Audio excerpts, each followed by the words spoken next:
Picture this. It's 2 a.m. and you're lying in bed, staring at the ceiling, replaying that conversation from 3 days ago for the 100th time. Your mind is spinning through every possible scenario about tomorrow's presentation, analyzing every word choice, every potential outcome, everything that could go wrong. Sound familiar? Here's the brutal truth. While you've been overthinking, someone else with half your intelligence and twice your confidence just made the decision you've been agonizing over for weeks. They took action. They moved forward. They got results. Meanwhile, you're still stuck in your head, trapped in an endless loop of analysis that's slowly suffocating your potential. I'm about to show you something that will change everything. Overthinking isn't a sign of intelligence. It's not careful planning. It's not being thorough. Overthinking is a mental prison that's stealing your time, your energy, and your opportunities. And the solution? It's simpler than you think. In the next 15 minutes, you're going to discover why your brain tricks you into overthinking, the hidden costs that are destroying your life, and most importantly, the simple system that will free you from this mental trap forever. By the end of this video, you'll have the tools to make faster decisions, take confident action, and finally break free from the paralysis of analysis. But here's the catch. You have to actually apply what you learn. No more overthinking whether this advice will work. No more waiting for the perfect moment to start. The time is now. Chapter 1. The Overthinking Epidemic. We're living in the golden age of overthinking.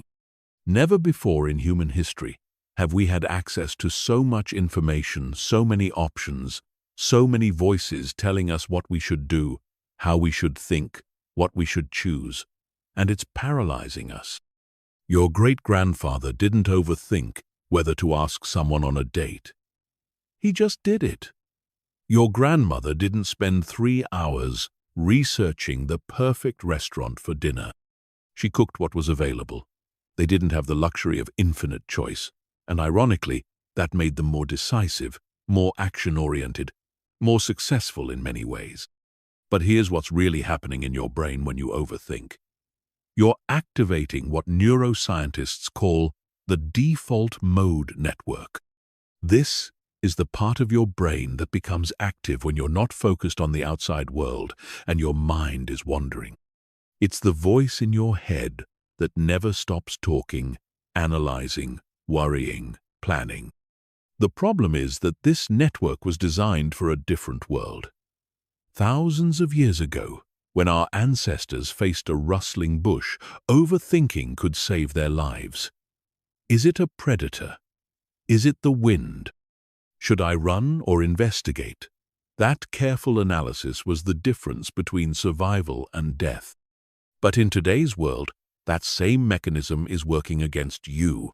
Your brain treats choosing a career path with the same urgency as escaping a saber-toothed tiger.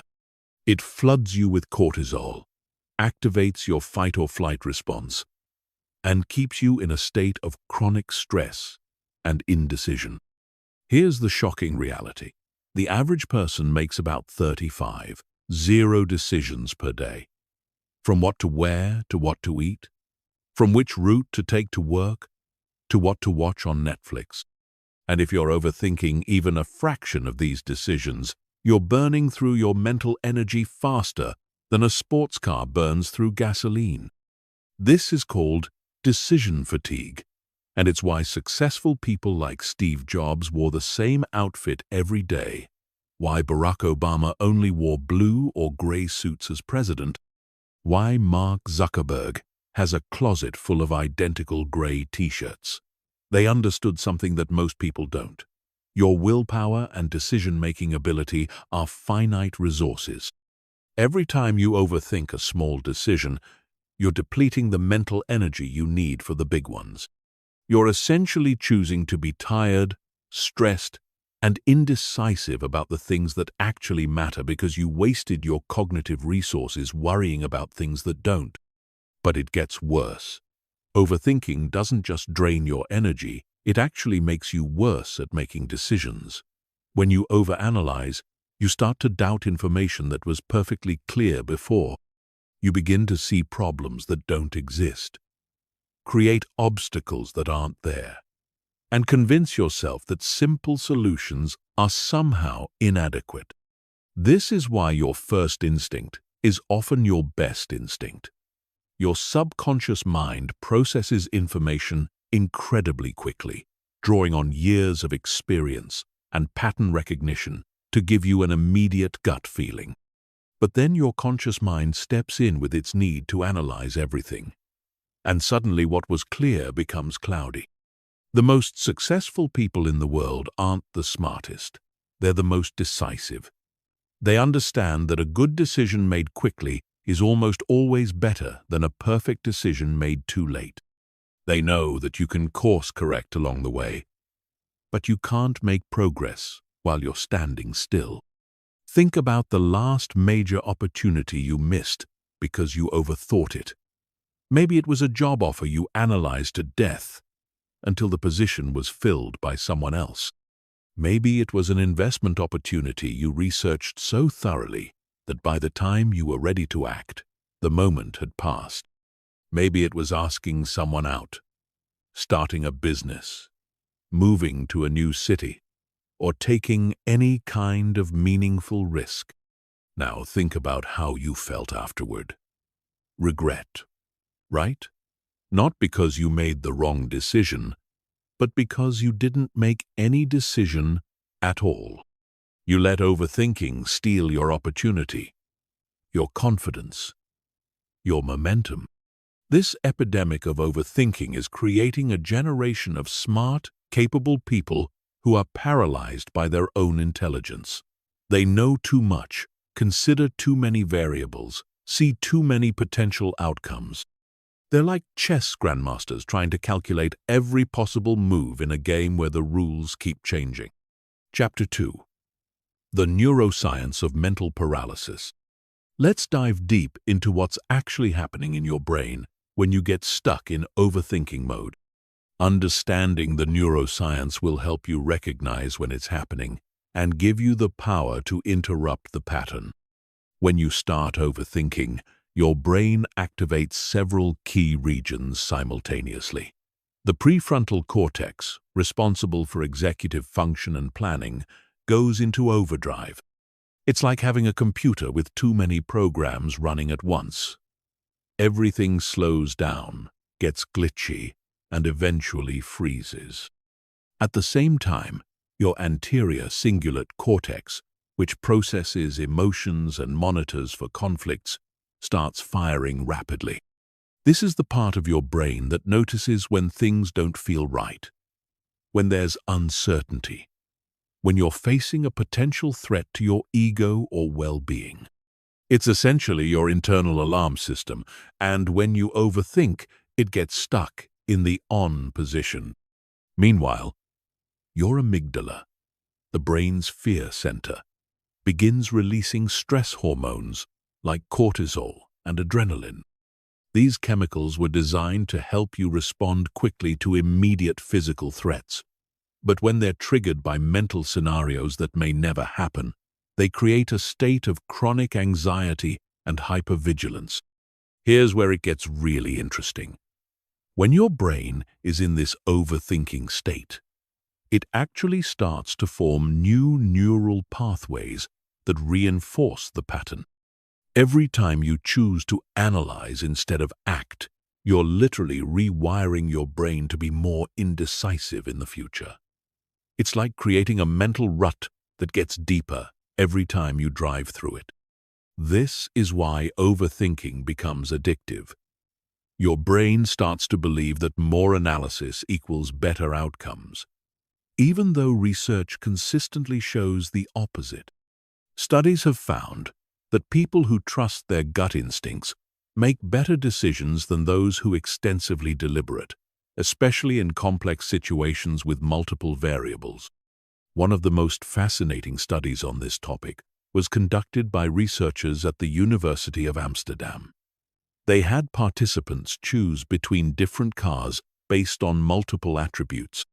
One group was asked to make an immediate decision, another was given time to consciously deliberate, and a third group was distracted with other tasks while their unconscious mind processed the information. The results were stunning.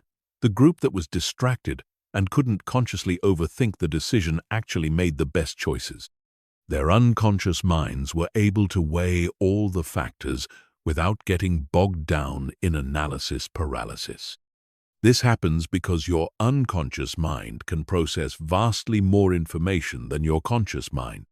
While your conscious mind can handle about 7 pieces of information at once, your unconscious mind can process millions of pieces of data simultaneously.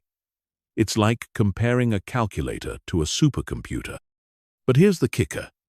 When you overthink, you're essentially forcing your calculator to do the supercomputer's job.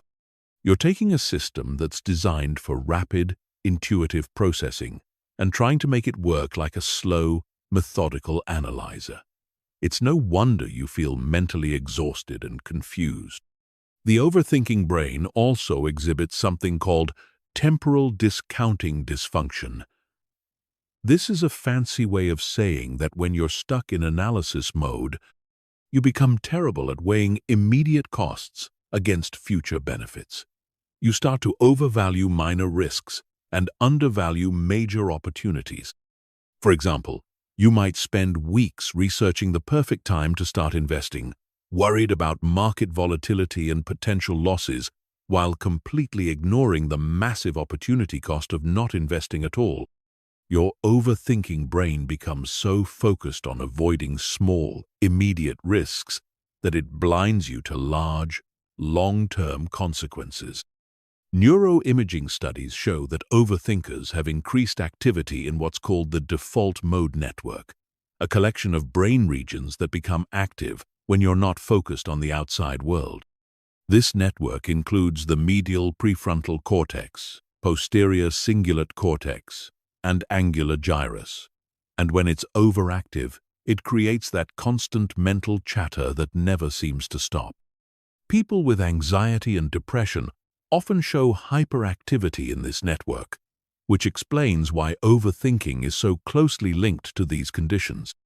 The brain gets trapped in loops of self-referential thinking, constantly monitoring, analyzing, and worrying about internal states, instead of engaging with the external world. But here's the good news.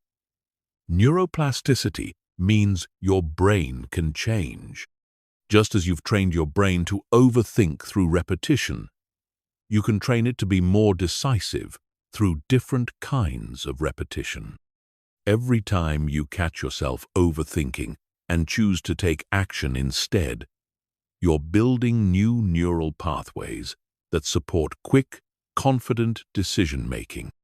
The key is understanding that your brain's tendency to overthink isn't a character flaw or a sign of intelligence. It's simply a pattern that can be changed. Like any habit, it feels automatic and natural because you've practiced it so many times, but that doesn't mean it's serving you. Chapter 3. The Hidden Costs of Analysis Paralysis. While you've been sitting there analyzing every possible outcome, life has been passing you by. The hidden costs of overthinking are far more devastating than most people realize, and they compound over time like interest on a debt you never knew you owed. Let's start with the most obvious cost: time. The average overthinker spends 2-3 hours per day stuck in mental loops, analyzing decisions that could be made in minutes. That's 21 hours per week, or roughly 731,095 hours per year. To put that in perspective, you could learn a new language, master a musical instrument, or build a substantial side business with that time. But time isn't the only thing you're losing. Every moment spent overthinking is a moment not spent taking action, and action is what creates results. While you're perfecting your business plan, someone else is launching their imperfect version and learning from real customer feedback. While you're researching the perfect workout routine, someone else is at the gym building muscle and strength. This leads to what psychologists call analysis paralysis, the state where you've analyzed a situation so thoroughly that you become incapable of making any decision at all. You've considered every angle, every risk, every possible outcome, and instead of feeling more confident, you feel overwhelmed and frozen. The irony is brutal. The more you think about a decision, the less confident you become in your ability to make it.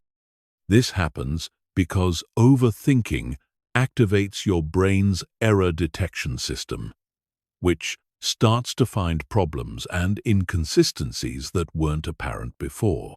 What seemed like a clear choice becomes murky and complicated. This leads to what researchers call decision avoidance, the tendency to postpone or delegate decisions when they become too complex or overwhelming. You might tell yourself you're being careful and thorough, but what you're really doing is avoiding the discomfort of commitment and the possibility of being wrong. The financial costs of overthinking are staggering. In the investment world, analysis paralysis costs people millions of dollars every year. While overthinkers are researching the perfect stock, bond, or real estate investment, markets move, opportunities disappear, and compound interest works against them instead of for them. Career-wise, overthinking is equally destructive. How many promotions have you not pursued because you weren't ready yet? How many networking events have you skipped because you didn't know exactly what to say? How many business ideas have died in your head because you couldn't stop finding potential problems? The opportunity cost of overthinking is enormous because opportunities have expiration dates. The job opening won't wait for you to perfectly craft your application. The potential business partner won't wait for you to finish your analysis. The chance to invest in that property won't wait for you to research every possible risk. But perhaps the most devastating cost is psychological. Chronic overthinking erodes your confidence in your own judgment. Every time you second-guess yourself, every time you analyze a decision to death, every time you choose analysis over action, you're reinforcing the belief that you can't trust your own instincts. This creates a vicious cycle. The less you trust yourself, the more you feel the need to overthink. The more you overthink, the less confident you become. Over time, you develop what psychologists call learned helplessness, the belief that your actions don't matter, that outcomes are beyond your control, that you're powerless to create the life you want. Relationships suffer tremendously from overthinking. When you overanalyze every text message, every facial expression, every social interaction, you create problems that don't exist and misconnections that do. You become so focused on managing impressions and avoiding rejection that you forget to be authentic and present. The energy cost of overthinking is also significant.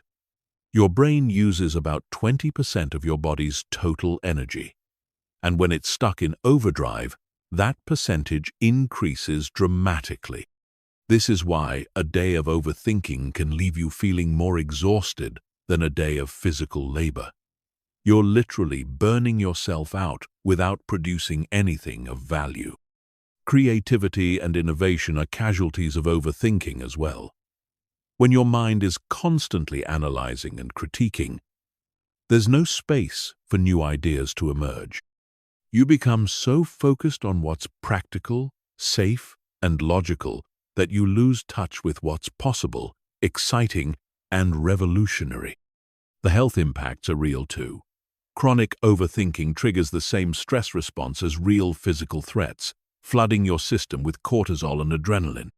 Over time, this leads to elevated blood pressure, weakened immune function, disrupted sleep, and increased risk of anxiety and depression. Social costs accumulate as well.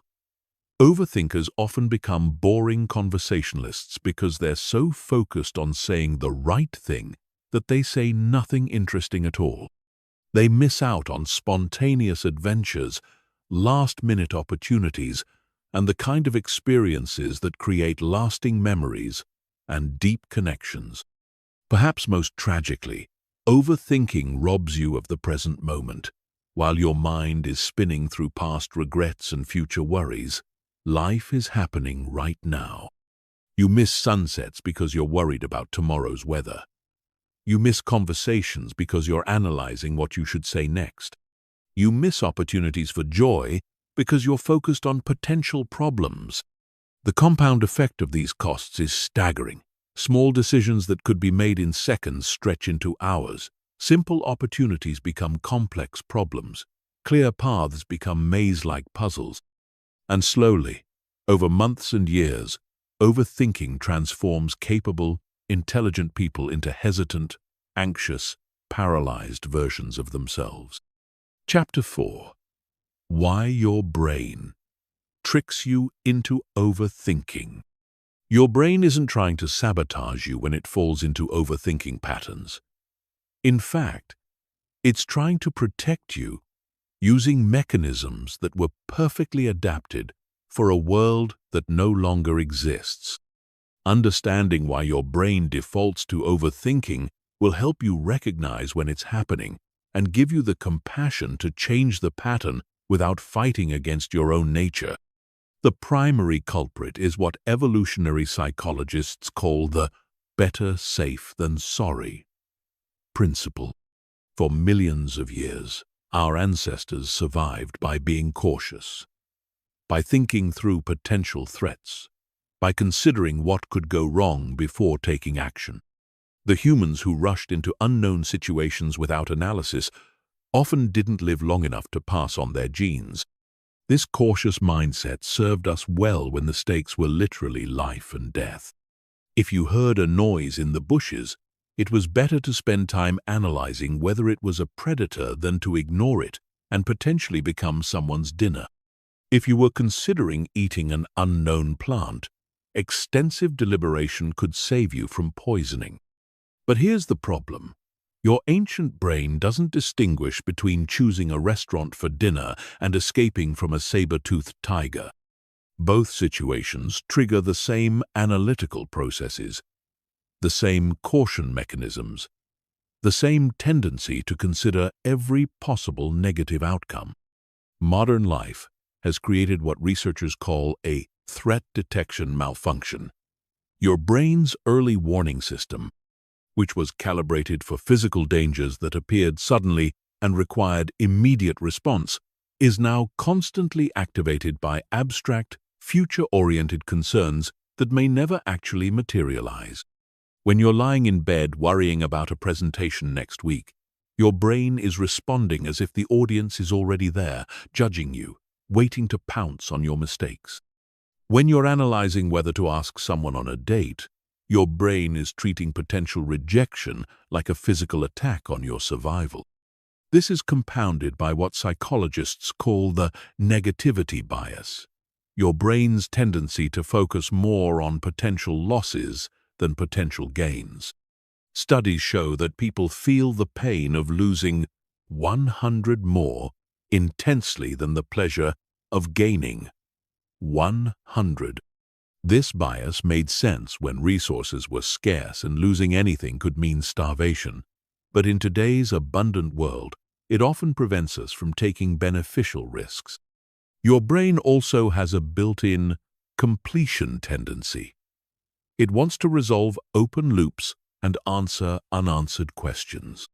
This is why you can't stop thinking about a problem until you've solved it, even when the problem doesn't actually need solving. Your brain perceives unresolved decisions as threats to your sense of control and competence. Social media and information overload have hijacked these natural tendencies. Your brain receives thousands of data points every day about what you should do, what you should want, what you should achieve. This creates what psychologists call choice overload, when having too many options actually makes decision-making harder, not easier. The famous jam study illustrated this perfectly. When shoppers were offered 24 varieties of jam to sample, only 3% made a purchase. But when they were offered just 6 varieties, 30% bought jam. More options led to more analysis, more comparison, more second-guessing, and ultimately more paralysis. Your brain also falls victim to what's called the planning fallacy, the tendency to underestimate how long tasks will take and overestimate your ability to complete them perfectly. This leads to endless planning and replanning, as your brain keeps trying to create the perfect strategy that will guarantee success. Social comparison adds another layer of complexity. Thanks to social media, you're constantly exposed to curated highlights of other people's lives, creating pressure to make optimal choices that will lead to Instagram-worthy outcomes. Your brain starts to treat every decision as a performance that will be judged by others. The paradox of choice has reached epidemic proportions. Your ancestors might have had to choose between 3 potential mates in their village. You have access to millions through dating apps. They might have had one career path available. You have thousands of possibilities. They ate what was available.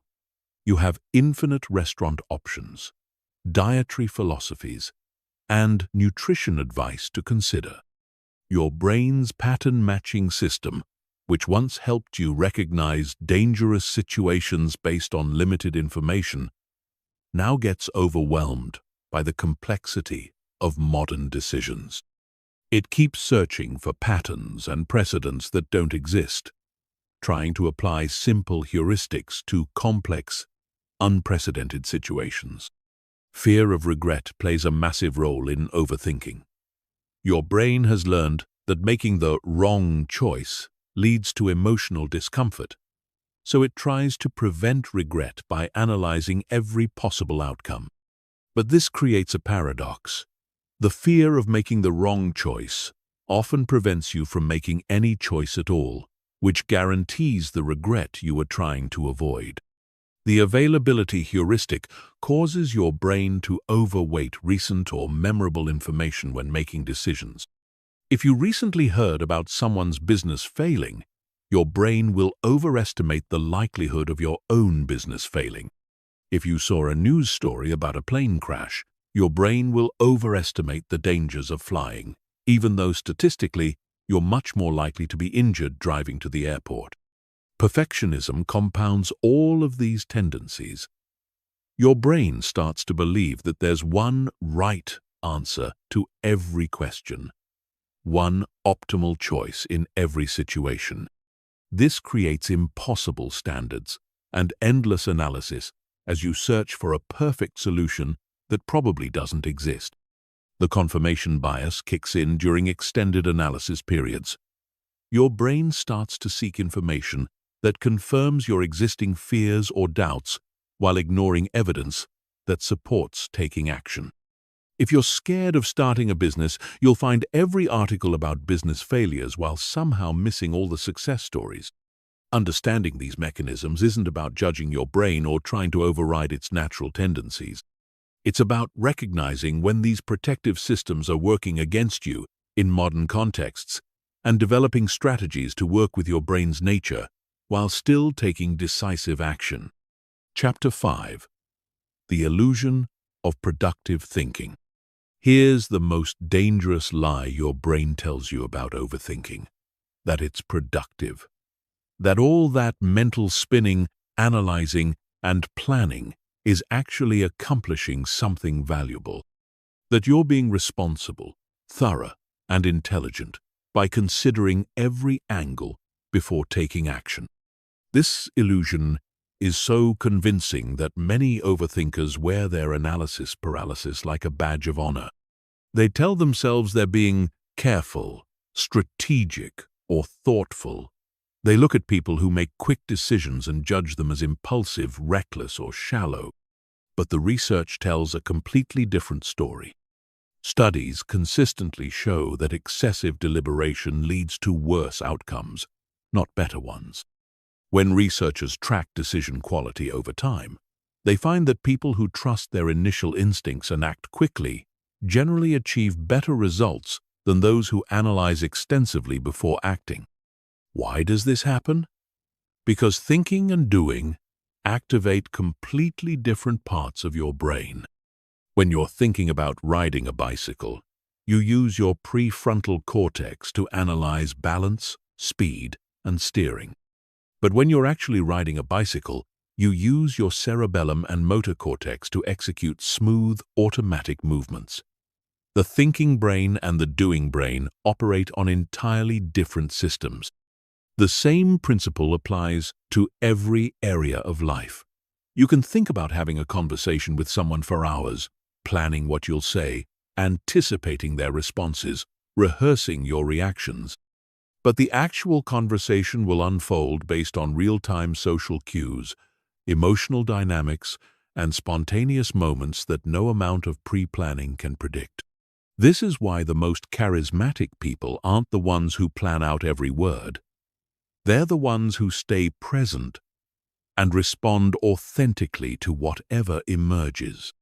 They trust their social intelligence to guide them in the moment rather than trying to script the interaction in advance. The illusion of productive thinking is reinforced by the fact that analysis feels like work. Your brain is active. You're using energy. You feel mentally engaged. But feeling busy isn't the same as being productive. You can spend 8 hours thinking about a problem and make zero progress towards solving it. Meanwhile, someone else can spend 8 minutes taking action and move significantly closer to their goal. This is particularly evident in creative fields. Writers who spend months outlining and planning their novels often struggle to complete them, while writers who start with a simple idea and let the story unfold as they write tend to be more prolific and often produce more engaging work. The thinking creates resistance. The doing creates momentum. The business world is full of examples of this principle. Companies that spend years perfecting their business plans often find that the market has changed by the time they're ready to launch. Meanwhile, companies that launch quickly with minimum viable products can adapt and improve based on real customer feedback rather than theoretical projections. Your brain creates the illusion of productivity through what psychologists call cognitive ease. When you're thinking about a problem repeatedly, it becomes more familiar, and familiarity feels like understanding.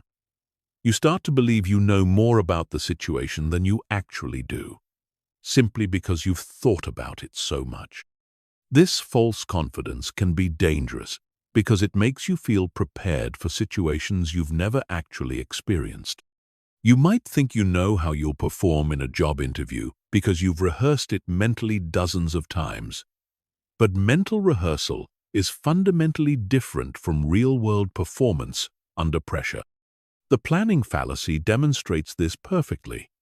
Despite having extensive plans and analyses, most projects still go over budget, past deadlines, and encounter unexpected obstacles. This isn't because people are bad planners. It's because thinking about doing something is categorically different from actually doing it. Overthinking also creates what researchers call analysis paralysis by perfectionism. Your brain starts to believe that if it just thinks a little longer, considers a few more variables, researches one more option, it will find the perfect solution. But perfection is a moving target that retreats as fast as you approach it. The truth is that most decisions are reversible or adjustable. You can change jobs, end relationships, move to different cities, pivot business strategies, or modify almost any choice you make. But overthinking treats every decision as permanent and catastrophic, which creates artificial pressure that leads to even more analysis. Real productivity comes from iteration, not ideation. It comes from trying something, learning from the results, adjusting your approach, and trying again. This cycle of action and feedback is how you actually improve, grow, and achieve your goals. Thinking alone, no matter how extensive or sophisticated, cannot substitute for this experiential learning process. The most successful entrepreneurs, athletes, and creatives understand this principle intuitively. They know that you can't think your way to mastery. You have to practice your way there. They embrace what tech companies call failing fast, trying things quickly, learning from what doesn't work, and iterating toward what does. This doesn't mean abandoning all planning or preparation. It means recognizing the difference between productive thinking that leads to action and unproductive thinking that substitutes for action. Productive thinking is focused, time-limited, and goal-oriented. It asks specific questions like, "What's the first step?" or "What information do I actually need to make this decision?" Unproductive thinking is circular, endless, and anxiety-driven. It asks impossible questions like, "What if everything goes wrong?" or "How can I guarantee this will work?" These questions feel important, but they're actually procrastination dressed up as preparation. The illusion of productive thinking is one of the most sophisticated forms of self-sabotage because it allows you to feel like you're making progress while actually standing still. Breaking free from this illusion requires honestly assessing whether your thinking is moving you toward action or away from it, whether it's solving problems or creating them, whether it's building confidence or eroding it. Chapter 6. The 2-Minute Decision Rule. Here's where everything changes. I'm about to give you the most powerful tool for breaking free from overthinking. And it's so simple that your brain will initially resist it because it seems too easy. But simplicity is exactly what makes it work. The 2-minute decision rule states this: if a decision can be made with the information you currently have and won't have irreversible, catastrophic consequences, give yourself exactly 2 minutes to decide. Not 2 hours, not 2 days, not 2 weeks. 2 minutes. Here's how it works in practice. Set a timer for 2 minutes. During those 2 minutes, you can consider the options, weigh the pros and cons, think through the immediate consequences. But when that timer goes off, you must make a decision. No extensions, no exceptions, no just 5 more minutes to think about it. The magic of this rule isn't in the time limit itself. It's in what the time limit forces your brain to do. When you know you only have 2 minutes, your mind automatically filters out irrelevant information and focuses on what actually matters. It stops trying to predict every possible future scenario and starts evaluating based on current reality. Your brain has 2 decision-making systems. System 1 is fast, intuitive, and based on pattern recognition and accumulated experience. System 2 is slow, analytical, and based on conscious reasoning. Overthinking happens when System 2 takes over decisions that System 1 is perfectly equipped to handle.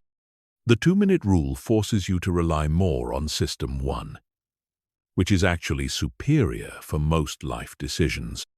System 1 processes massive amounts of information instantly, drawing on everything you've learned, experienced, and observed throughout your life. It's like having access to a supercomputer that can analyze millions of variables in seconds. System 2, the analytical mind, can only handle about 7 pieces of information at once. When you give it a complex decision with multiple variables, it gets overwhelmed and starts creating artificial complications to justify its involvement. It's like asking a calculator to run a complex simulation. It's not designed for that kind of work. The beauty of the 2-minute rule is that it works for an enormous range of decisions. Should you take that job offer? 2 minutes is enough to consider the salary, the role, the company, the location, and how it aligns with your goals. Should you ask someone on a date? 2 minutes is more than enough to evaluate your interest, their apparent interest, and the potential for connection. Should you start that side business? 2 minutes can determine if you have the skills, the market demand, the initial resources, and the motivation to begin. Should you end a relationship that's not working? 2 minutes is sufficient to assess your happiness, your partner's happiness, your shared goals, and whether the issues are solvable.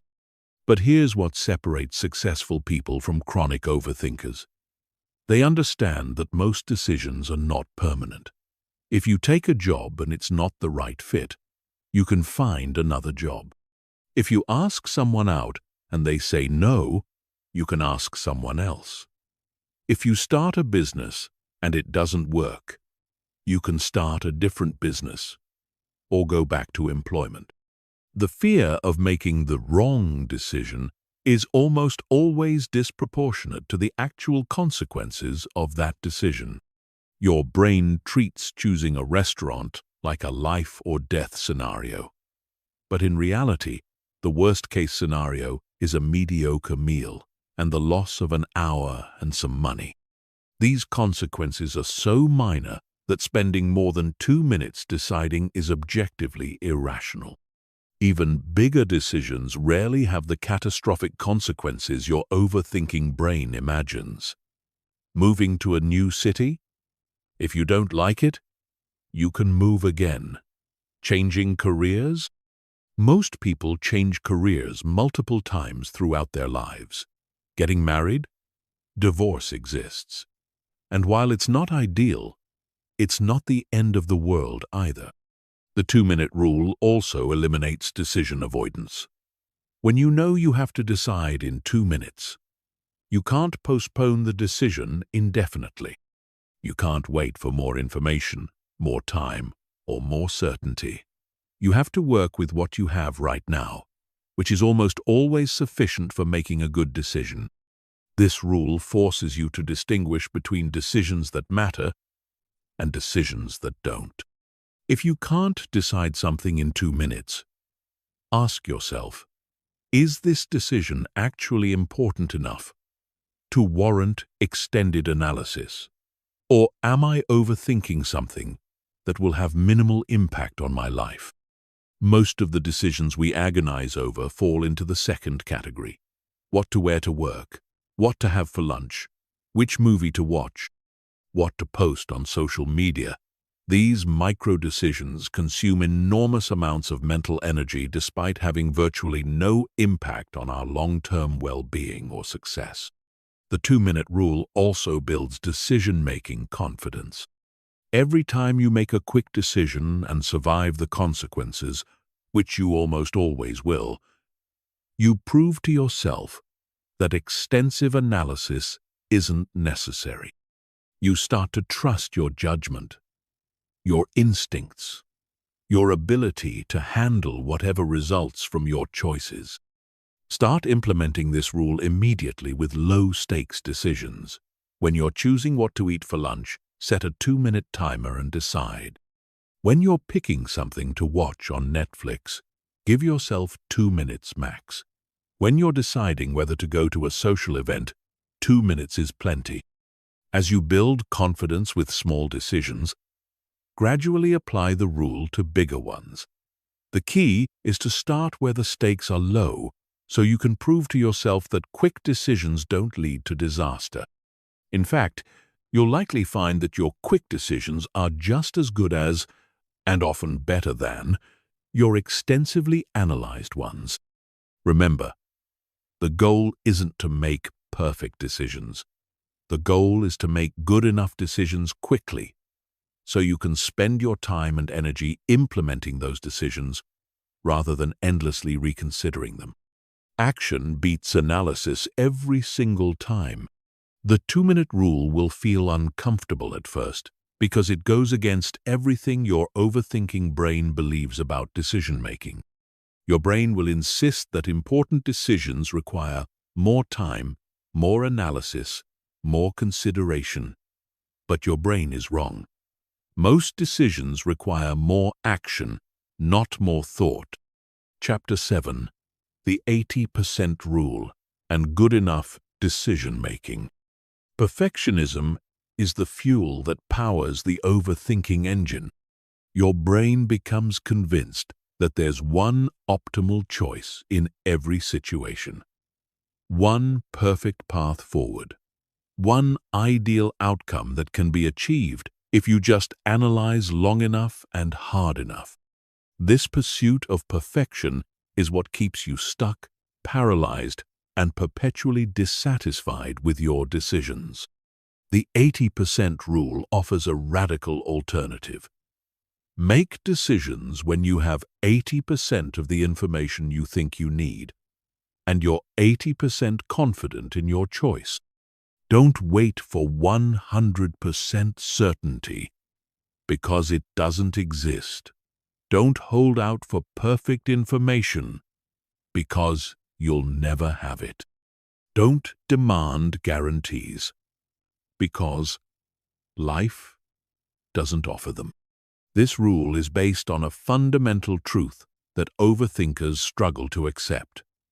In most situations, a good decision made quickly beats a perfect decision made too late. The remaining 20% of information you're waiting for rarely changes the fundamental nature of the decision, but it can cost you the opportunity to act when action matters most. Military leaders understand this principle intimately. In combat situations, waiting for perfect intelligence can mean the difference between victory and defeat, between life and death. They operate on what they call the 70% solution. If you have 70% of the information and 70% confidence, you act. The speed of decision matters more than the perfection of decision. Business leaders operate similarly. Amazon's Jeff Bezos was famous for making decisions with what he called disagree and commit. If he was 70% confident in a direction, he would fully commit to it, rather than spending months trying to get to 90% confidence. This decision-making speed was a key factor in Amazon's ability to innovate and dominate multiple markets. The 80% rule works because of diminishing returns on analysis. The first 20% of your research typically provides 80% of the useful information. The next 60% of research provides only 20% additional value. The final 20% of research, the part that gets you from pretty sure to absolutely certain, provides almost no additional value while consuming enormous amounts of time and energy. Think about buying a car. The first hour of research tells you about reliability ratings, price ranges, fuel efficiency, and safety scores. The second hour might teach you about specific features, warranty details, and dealer incentives. But the 20th hour of research, you're probably comparing thread counts on floor mats or analyzing the exact shade differences between paint options. That's not productive research. That's procrastination disguised as preparation. The 80% rule also acknowledges a crucial reality. You can course correct as you go. Most decisions aren't permanent, and most mistakes are recoverable. If you choose a direction and new information emerges that suggests a different path would be better, you can adjust. But you can't make progress while you're standing still, waiting for perfect clarity. This principle applies powerfully to career decisions. You don't need to find the perfect job. You need to find a good job that moves you in the right direction. You can learn what you like and don't like through actual experience. Then use that information to make your next career move. But if you wait for the perfect opportunity, you might wait forever while missing dozens of good opportunities that could have advanced your career. The same logic applies to relationships. You don't need to find the perfect person. You need to find someone who meets your core criteria and with whom you feel a genuine connection. You can learn about compatibility through spending time together, not through endless analysis of their social media profiles or interrogation of mutual friends. Entrepreneurship is perhaps the perfect example of why the 80% rule matters. No business plan survives contact with real customers. No matter how thoroughly you research your market, your competitors, your pricing strategy, you won't know what actually works until you launch and start getting real-world feedback. The entrepreneurs who succeed are those who launch with good enough plans and iterate based on actual results. The 80% rule helps you avoid what researchers call information overload paralysis. When you have too much information, your brain struggles to process it all effectively. You start to weight minor factors equally with major ones. You begin to see patterns and problems that don't actually exist. You convince yourself that you need just a little more information to make the right choice. But here's the paradox. The more information you gather, the less confident you often become in your decision. This happens because additional information frequently introduces complexity rather than clarity. You start to see downsides you hadn't considered, alternatives you hadn't explored, variables you hadn't accounted for. This is why your first instinct is often your best instinct. Your initial reaction to a situation is based on rapid processing of the most relevant information, filtered through your experience and intuition. As you gather more information, you start second-guessing this initial assessment, even though it was likely more accurate than your overthought conclusion. The 80% rule also protects you from analysis paralysis by imposing a decision deadline. Once you reach 80% confidence, you stop researching and start acting. This prevents the endless deferral that characterizes chronic overthinking. Implementing the 80% rule requires developing comfort with uncertainty. You have to accept that you'll never have complete information, that some risk is inherent in every decision, that you can't control every outcome. This acceptance is liberating because it frees you from the impossible burden of trying to predict and prevent every possible negative consequence. Start practicing with decisions where the stakes are moderate. When you're choosing a vacation destination, stop researching when you're 80% sure about a place. When you're deciding whether to attend a social event, make the call when you're 80% confident about your preference. When you're considering a purchase, buy it when you're 80% satisfied with your research.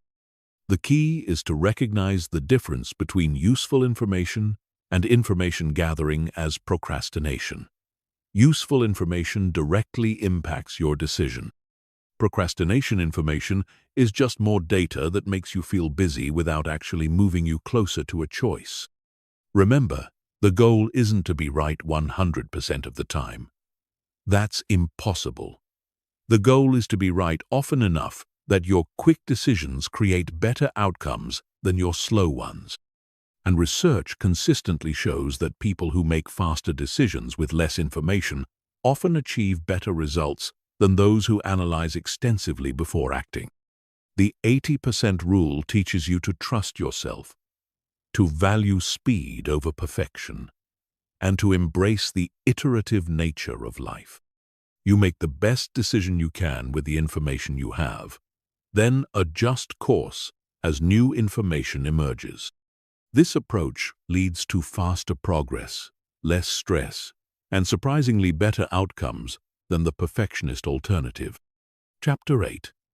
Creating Decision: Deadlines that Actually Work.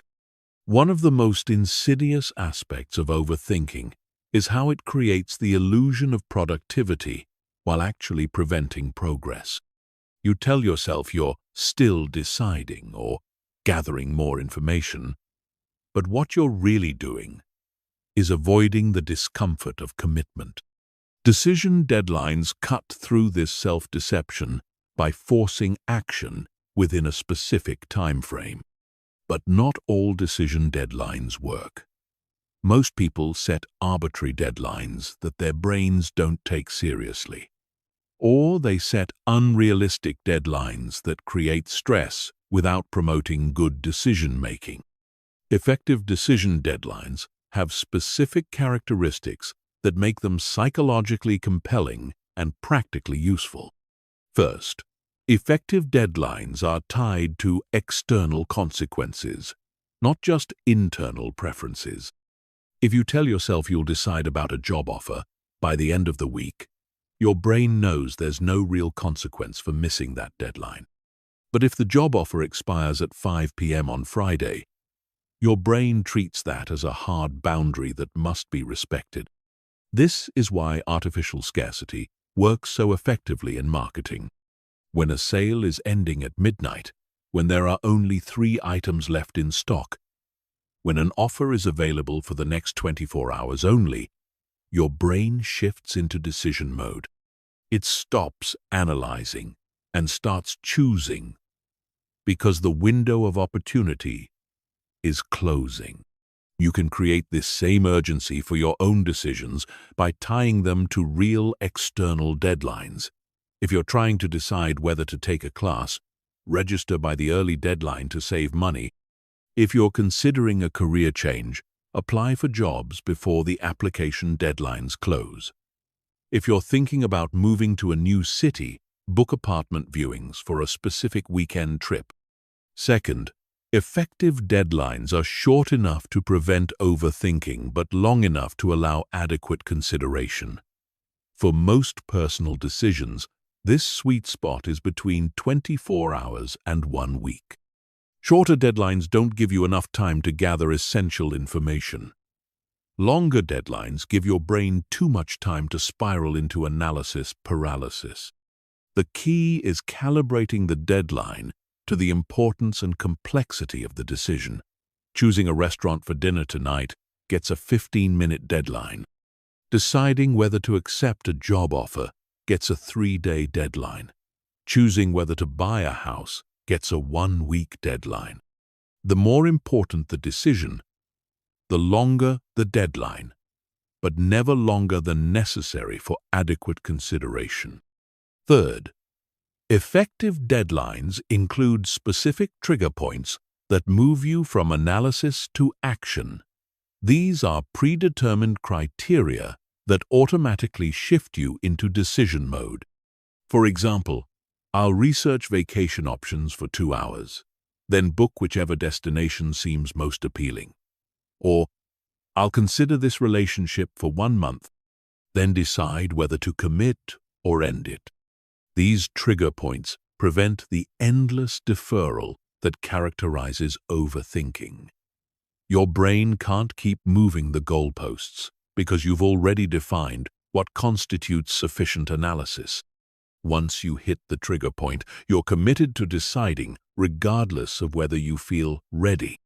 Fourth, effective deadlines create accountability through external commitment. Tell someone about your deadline and ask them to check in with you. Post about it on social media. Write it down and put it somewhere visible. Make it harder to ignore or rationalize away your deadline by involving other people in holding you accountable. This external accountability is crucial because your overthinking brain is incredibly skilled at creating excuses for why just a little more time would be helpful. It will convince you that unexpected information has emerged, that the situation has become more complex, that you need to consider new variables. External accountability helps you recognize these excuses for what they are. Fifth, effective deadlines include predetermined consequences for missing the deadline. If you don't decide by your deadline, what happens? Maybe you automatically choose the first option you considered. Maybe you ask someone else to decide for you. Maybe you eliminate the option that's causing the most analysis paralysis. These consequences don't need to be punitive. They just need to be automatic and predefined. The goal is to make inaction more uncomfortable than action, to create a situation where deciding feels easier than continuing to deliberate. For major life decisions, consider using what I call graduated deadlines. Break the decision into phases, each with its own deadline. Phase 1 might be gathering basic information within 3 days. Phase 2 might be narrowing down to 2 options within a week. Phase 3 might be making the final choice within 10 days. This approach prevents the overwhelming feeling that comes with trying to make a complex decision all at once, while still maintaining forward momentum. Each phase deadline creates urgency while the overall structure ensures steady progress toward a final decision. Decision deadlines also work because they force you to clarify your decision criteria up front. When you know you have limited time to decide, you naturally focus on the factors that matter most. You stop getting distracted by minor details and concentrate on major considerations. This clarity is valuable even beyond the immediate decision. By understanding what criteria matter most to you, you develop better self-knowledge and can make future decisions more quickly and confidently. One powerful technique is the default option deadline strategy. When you're struggling to choose between multiple options, designate one as your default choice. If you haven't actively chosen something else by your deadline, you automatically go with the default. This removes the pressure of making an active decision while still ensuring that you don't remain stuck in analysis indefinitely. The default option should be the choice that seems most reasonable with current information, the one you'd pick if you had to decide right now.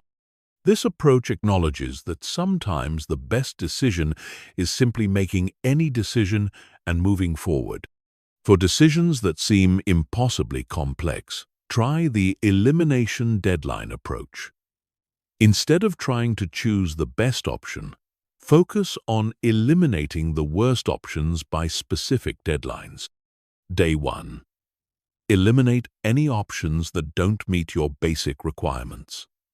Day 3. Eliminate options that would create financial stress. Day 5.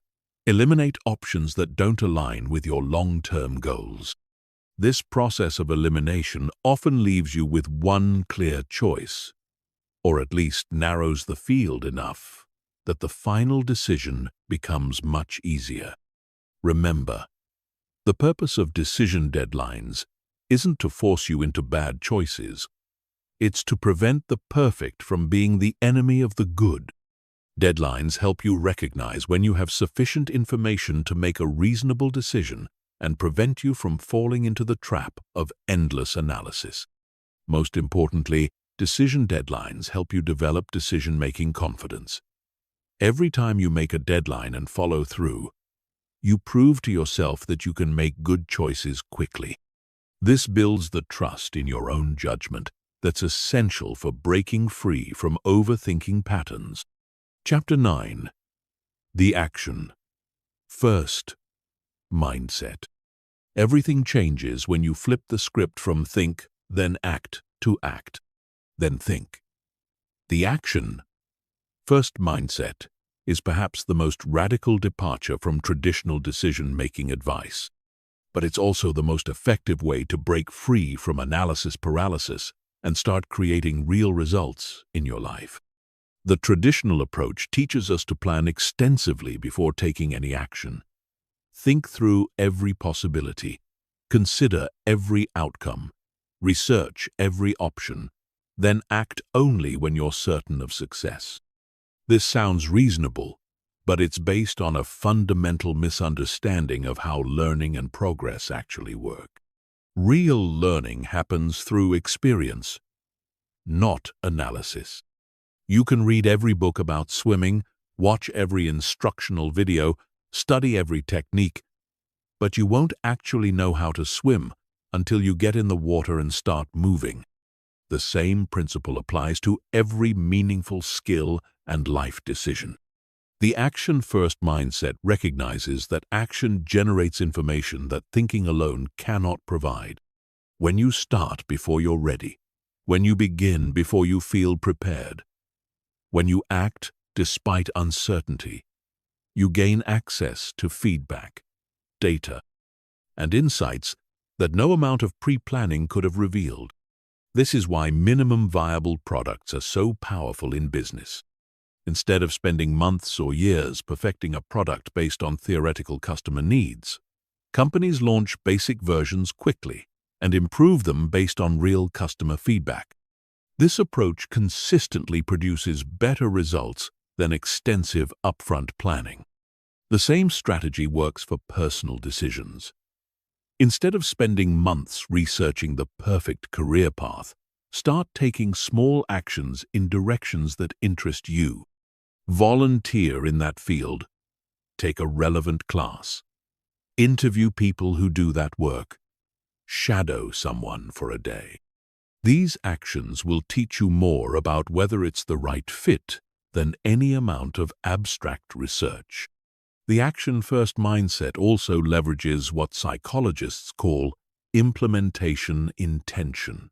When you commit to taking specific actions by specific dates, your brain automatically starts scanning for opportunities and resources to support those actions. You become more likely to notice relevant information, meet helpful people, and discover unexpected possibilities. This happens because action creates momentum, and momentum attracts resources. When you're actively working towards something, people can see your commitment and are more likely to offer help, advice, or opportunities. When you're just thinking about something, there's nothing visible for others to support. Consider the difference between saying, "I'm thinking about starting a business," and saying, "I'm launching my business next month." The first statement invites casual conversation but no real support. The second statement signals serious intent and often generates offers of help, connections, and resources. The action-first mindset doesn't mean acting recklessly or without any consideration. It means taking the smallest possible action that will generate useful information or move you in your desired direction. These small actions compound over time into significant progress, while small amounts of thinking compound into nothing but mental fatigue. For example, if you're considering asking someone on a date, the smallest action might be starting a conversation with them. If you're thinking about changing careers, the smallest action might be updating your resume or browsing job listings. If you're contemplating moving to a new city, the smallest action might be researching neighborhoods or planning a visit. These small actions break the spell of overthinking by shifting you from passive consumption of information to active generation of experience. They move you from the realm of possibility into the realm of reality, where you can get actual feedback rather than theoretical projections. The action-first mindset also protects you from what researchers call planning fallacy, the tendency to underestimate how long tasks will take and overestimate your ability to predict outcomes. When you start taking action early, you discover the real timeline and requirements for achieving your goals, which allows you to adjust your approach based on reality rather than assumptions. This is particularly important for creative projects. Writers who start writing before they have complete plot outlines often produce more engaging stories than those who plan extensively before beginning.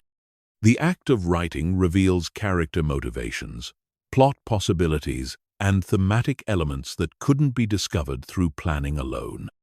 Musicians who start recording demos before perfecting their songs often capture energy and authenticity that gets lost in over-rehearsed performances. Artists who start painting before they have complete compositional plans often create more dynamic and interesting work than those who sketch extensively before beginning. The action-first mindset requires developing comfort with imperfection and uncertainty. You have to be willing to start before you're ready, to begin before you're prepared, to act despite not knowing exactly where you're going. This feels uncomfortable initially, but it's actually much more aligned with how life actually works. Life is improvisation, not script reading. No matter how much you plan, unexpected variables will emerge that require real-time adaptation.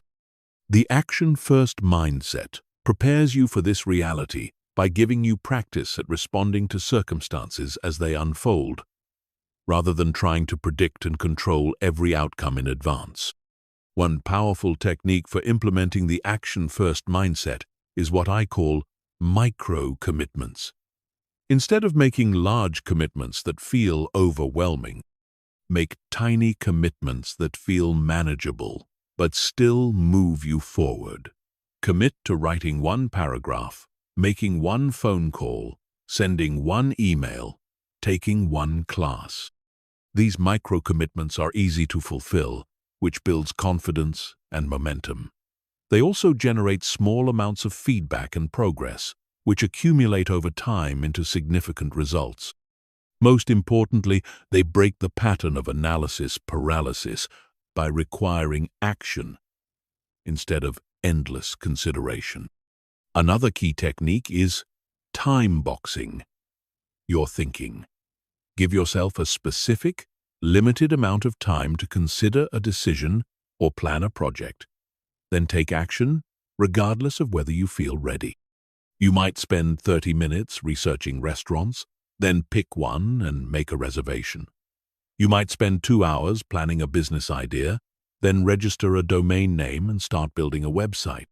The action-first mindset transforms failure from something to be avoided into something to be leveraged. When you act quickly and fail quickly, you learn quickly. You discover what doesn't work while you still have time and energy to try different approaches. This rapid iteration leads to faster learning and better outcomes than slow, cautious planning. Most importantly, the action-first mindset builds the kind of confidence that comes from proven capability rather than theoretical knowledge. When you've successfully navigated uncertainty, adapted to changing circumstances, and achieved results through action, you develop unshakable confidence in your ability to handle whatever life throws at you. This confidence is qualitatively different from the false confidence that comes from extensive planning. Planned confidence is brittle. It shatters when reality doesn't match your projections. Action-based confidence is resilient. It grows stronger when you successfully adapt to unexpected circumstances. Chapter 10. Emergency Protocols for Overthinking Attacks. Even with the best preventive strategies, you'll still experience moments when your brain spirals into overthinking mode. These are what I call overthinking attacks. Sudden episodes where your mind starts racing through endless scenarios. Your stress levels spike, and you feel paralyzed by the complexity of a situation. Having emergency protocols ready for these moments can help you break the pattern quickly and regain your ability to think clearly and act decisively. The first step in any emergency protocol is recognition. You need to develop the ability to catch yourself in the middle of an overthinking attack rather than getting swept away by it. The earlier you recognize what's happening, the easier it is to interrupt the pattern and redirect your mental energy. Common signs of an overthinking attack include your heart rate increasing as you think about a situation, your mind jumping rapidly between different scenarios or outcomes, feeling overwhelmed by the number of variables to consider, having the same thoughts loop repeatedly without resolution, feeling physically tense or restless while thinking, or finding yourself researching the same topics obsessively without making progress. Once you recognize that you're in overthinking mode, the first emergency protocol is what I call the circuit breaker. Just like an electrical circuit breaker stops dangerous power surges, this technique stops dangerous thought surges before they can do damage to your decision-making capability. The circuit breaker has 3 steps: stop, breathe, and ground. First, literally say, stop, out loud or in your head. This interrupts the thought pattern and creates a moment of awareness. Second, take 5 deep breaths, focusing only on the sensation of air entering and leaving your lungs. This activates your parasympathetic nervous system and reduces stress hormones. Third, ground yourself by naming 5 things you can see, 4 things you can touch, 3 things you can hear, 2 things you can smell, and 1 thing you can taste. This grounding technique, known as the 5-4-3-2-1 method, pulls your attention away from abstract worries and back to present moment reality. It's almost impossible to overthink about future scenarios when you're fully engaged with immediate sensory experience. The second emergency protocol is the 2-question filter. When you're overwhelmed by the complexity of a situation, ask yourself only 2 questions. What's the worst realistic outcome if I make the wrong choice? And what's the cost of not deciding at all? These questions help you gain perspective on whether your overthinking is proportionate to the actual stakes involved. Most of the time, you'll discover that the worst realistic outcome is much less catastrophic than your anxious brain is suggesting, while the cost of indecision is much higher than you've been acknowledging. This realization often provides the clarity you need to move forward with confidence. The third protocol is the constraint method. When you're paralyzed by too many options or variables, artificially constrain your choices to make the decision more manageable. If you're overthinking a career change, limit yourself to considering only 3 specific job opportunities. If you're overwhelmed by investment options, choose between only 2 or 3 specific investments. These constraints aren't permanent. You can always expand your options later if needed. But in the moment of overthinking, reducing complexity helps your brain process the decision more effectively. It's like clearing clutter from a messy room so you can actually see what you're working with. The fourth protocol is the timer technique.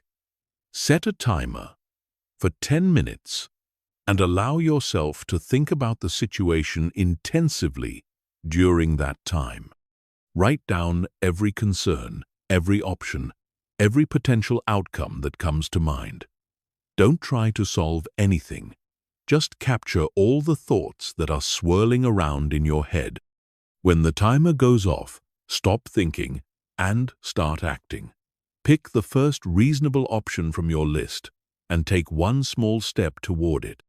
The purpose isn't to make the perfect choice, but to break the paralysis and generate momentum. You can always adjust course later, but you can't make progress while you're stuck in analysis mode. The fifth protocol is the outside perspective technique. When you're deep in overthinking, You lose perspective on your situation. Ask yourself, what would I tell my best friend if they came to me with this exact problem? Often, the advice you'd give to someone else is clearer and more practical than the solutions your anxious brain generates for yourself. You can also literally ask someone else for their perspective, but be specific about what kind of help you need. Don't ask for more analysis. You already have too much of that. Instead, ask for their gut reaction, their immediate impression, or what they would do in your situation.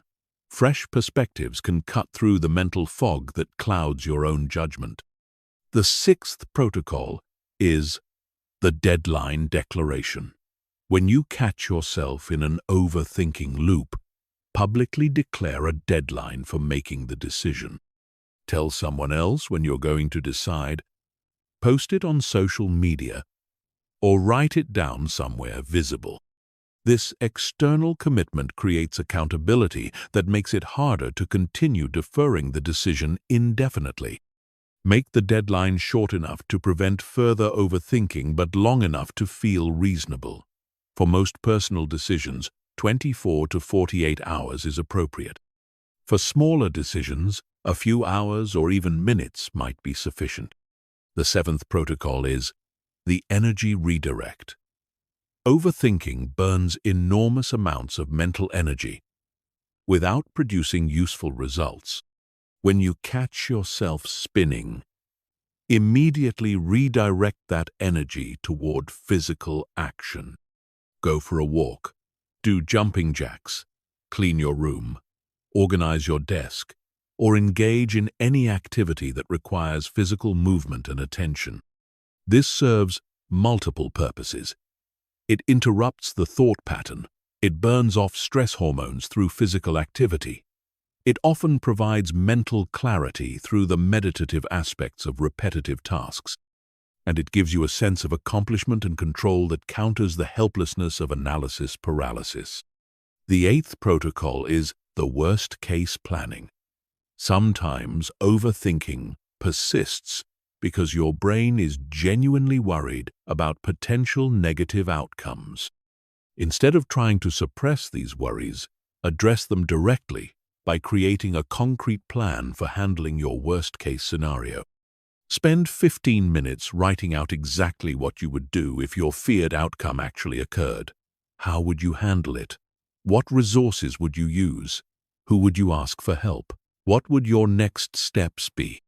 This planning often reveals that even worst-case scenarios are manageable, which reduces anxiety and frees you to make decisions with greater confidence. Remember, these emergency protocols are tools, not permanent solutions. The goal is to interrupt the overthinking pattern long enough to regain your equilibrium and decision-making capability. With practice, you'll get better at recognizing overthinking attacks early and deploying the appropriate protocol before the pattern becomes entrenched.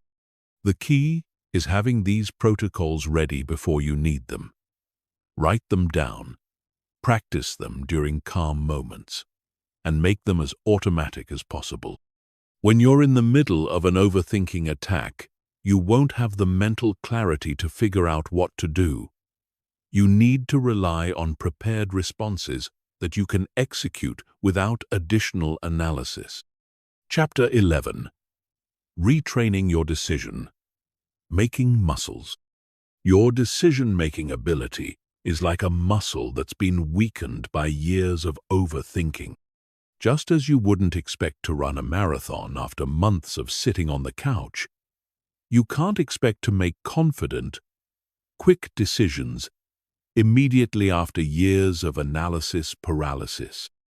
You need to systematically retrain your decision-making muscles through progressive exercises that build strength, speed, and confidence. The first exercise in this retraining program is what I call decision sprints. These are rapid-fire decision-making sessions where you force yourself to make multiple small decisions as quickly as possible. Set a timer for 5 minutes and make 20 decisions during that time. What to wear tomorrow, what to have for breakfast, which book to read next, what movie to watch, which route to take to work.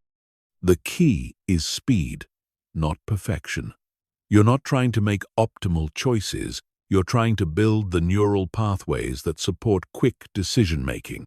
Each rapid decision strengthens your ability to trust your instincts and act without extensive analysis.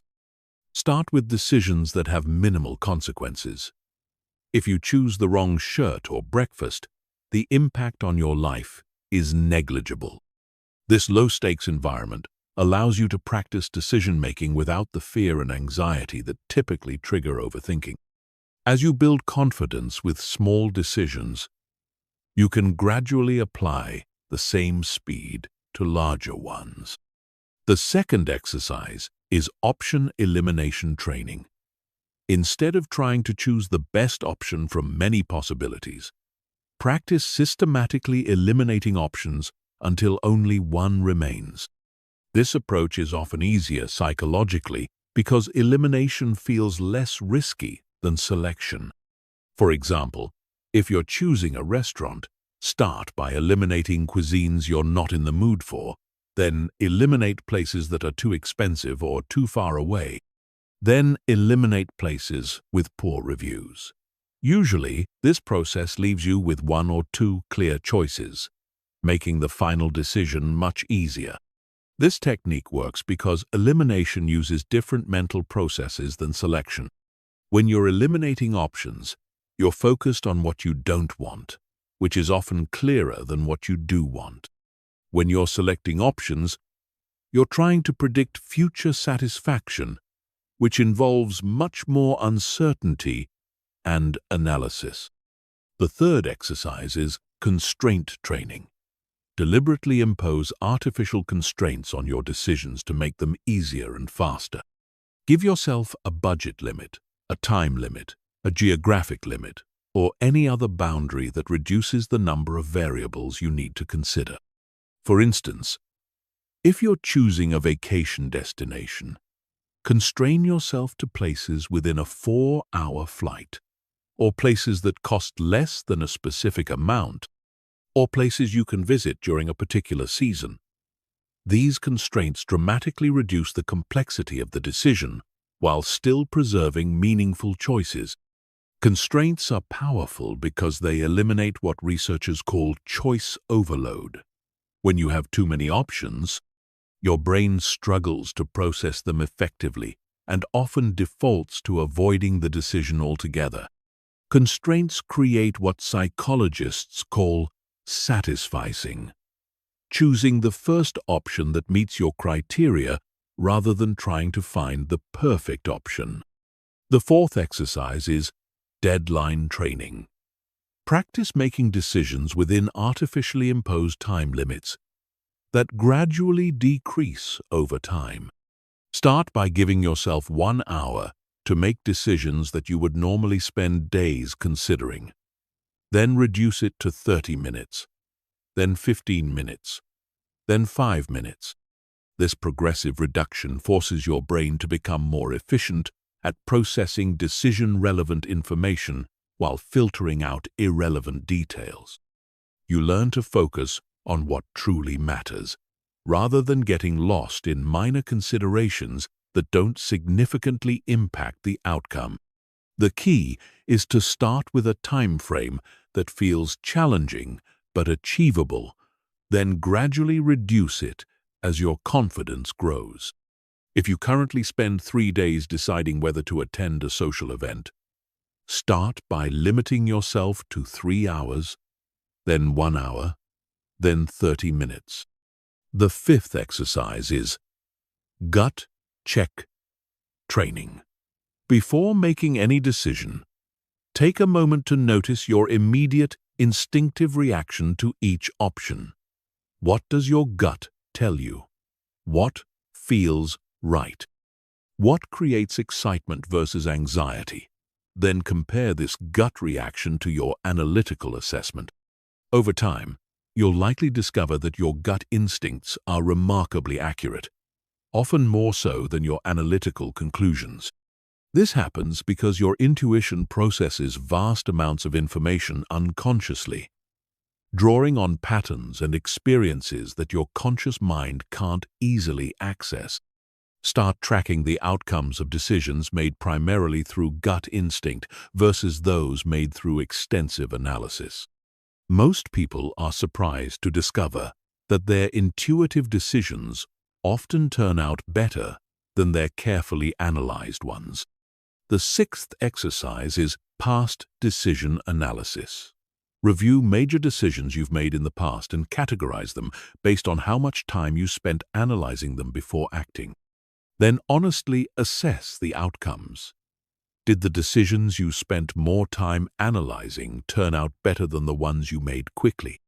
This exercise often reveals that there's little correlation between analysis time and decision quality.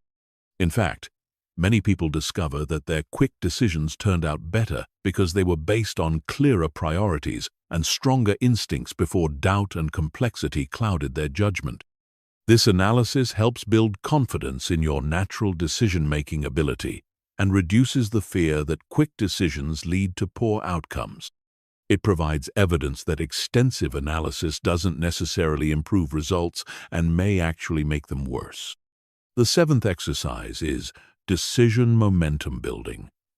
Instead of treating each decision as an isolated event, practice making decisions in clusters.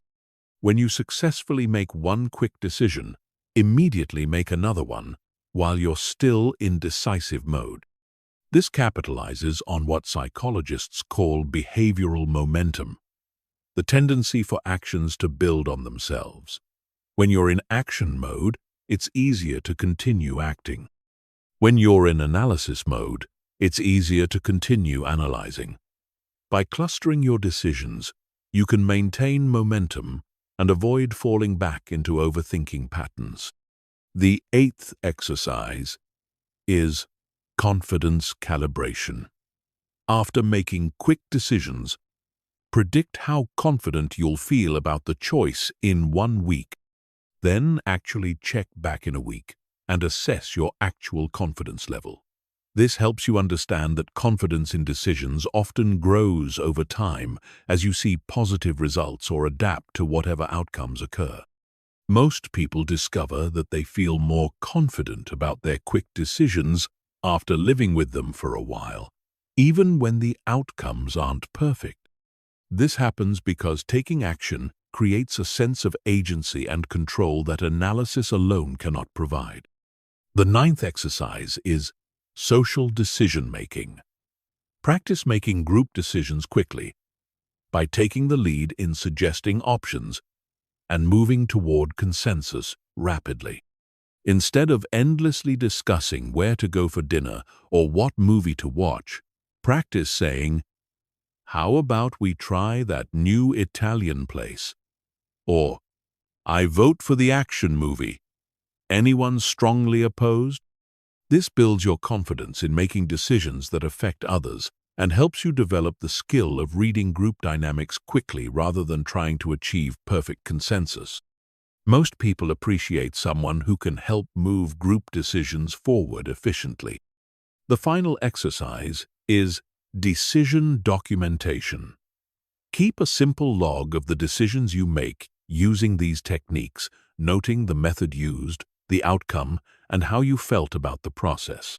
This creates a record of success that you can reference when doubt creeps in. Over time, this documentation will show you that quick decisions generally lead to good outcomes, and that the anxiety you feel about rapid decision-making is disproportionate to the actual risks involved. This evidence-based confidence is much more durable than confidence based on theory or wishful thinking. Remember, retraining your decision-making muscles is a gradual process. Don't expect immediate perfection. Like physical exercise, you may feel uncomfortable or awkward at first. But consistency will build strength and fluency. The goal is progress, not perfection, and every quick decision you make strengthens your ability to make the next one even faster and with greater confidence. Chapter 12. The Art of Strategic Ignorance. In our information-saturated world, one of the most counterintuitive skills you can develop is the ability to deliberately ignore information that won't improve your decisions. This isn't about being willfully ignorant or avoiding important facts. It's about recognizing that more information often leads to worse decisions, not better ones. Strategic ignorance is the practice of consciously limiting your information intake to only what's directly relevant to the decision at hand. It's about understanding that your brain has limited processing capacity and that filling it with irrelevant information reduces your ability to focus on what actually matters. Think about how professional athletes perform under pressure. A basketball player shooting a free throw doesn't analyze the crowd noise, the opposing team's strategy, the implications of missing the shot, or the complex physics of ball trajectory. They focus on a few key elements: their stance, their grip, their target, and their rhythm. Everything else is strategically ignored. The same principle applies to decision-making. When you're choosing between job offers, you don't need to research the company's stock performance over the past decade, read every employee review on Glassdoor, or analyze the economic trends in the industry. You need to focus on salary, role responsibilities, growth opportunities, company culture, and how the position aligns with your career goals. The challenge is that your brain resists strategic ignorance because gathering information feels productive and important. Your overthinking mind convinces you that you need to know everything about a situation before making a decision. But this comprehensive approach often leads to information overload, where you become less capable of making good decisions, not more. Research in decision science consistently shows that people who have access to more information often make worse choices than those who focus on a few key factors. This happens because additional information introduces noise that obscures the signal, creates false patterns that mislead judgment, and overwhelms the brain's processing capacity. The key to strategic ignorance is learning to distinguish between information that changes your decision and information that merely satisfies your curiosity. Decision-changing information directly impacts which choice you'll make. Curiosity-satisfying information is interesting, but doesn't alter your preferred option. For example, if you're buying a car, decision-changing information includes price, reliability ratings, fuel efficiency, safety scores, and how well it meets your transportation needs. Curiosity-satisfying information might include the designer's background, the marketing campaign details, or comparison with models you're not considering. One powerful technique for implementing strategic ignorance is the three-question filter. Before researching any aspect of a decision, ask yourself, will this information change which option I choose? Do I need this information to act? Or do I just want to satisfy my curiosity? What's the minimum information I need to make a reasonable decision? If the information won't change your choice, if it's driven by curiosity rather than necessity, or if you already have sufficient information to decide, then strategically ignore it. This filter prevents you from falling down research rabbit holes that consume time without improving outcomes. Another technique is information budgeting. Just as you budget your money, budget your information consumption. Decide in advance how much time you'll spend researching a decision, what sources you'll consult, and what specific questions you need answered. When you've exhausted your information budget, stop researching and start deciding. This approach prevents the endless deferral that characterizes chronic overthinking.